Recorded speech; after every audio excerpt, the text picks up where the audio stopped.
আল্লাহ শুকরিয়া আদায় করতেছি, পুরো হাতিয়াবাসীকে ধন্যবাদ জানাচ্ছি।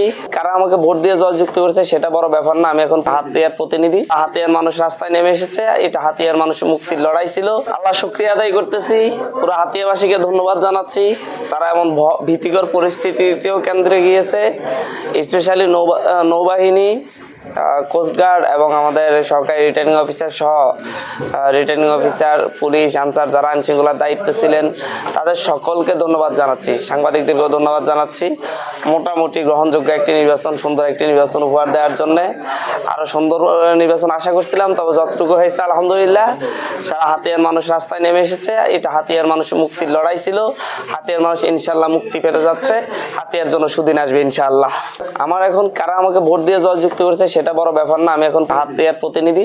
আমি হাতিয়ার দল মত নির্বিশেষে সকল মানুষের হয়ে কাজ করবো ইনশাল্লাহ। ইটালিয়ানো মেলামাইনের নজর কাড়া ডিজাইন, যার প্রশংসা করবে সবাই। Italiano melamine.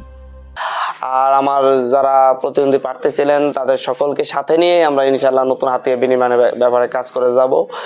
আর গত কয়েকদিনে যেই বাড়িঘরে হামলা হয়েছে এগুলোর ব্যাপারে প্রশাসনকে বলবো সুষ্ঠু তদন্ত করে, যাতে সন্ত্রাসীদের বিরুদ্ধে যারা এই ধরনের হামলা করেছে, একটা আতঙ্ক তৈরি করেছে, পুরো দ্বীপের মধ্যে একটা অস্থিতিশীল পরিবেশ তৈরি করেছে, তাদের বিরুদ্ধে যেন প্রশাসন তদন্তপূর্বক ব্যবস্থা নেয়।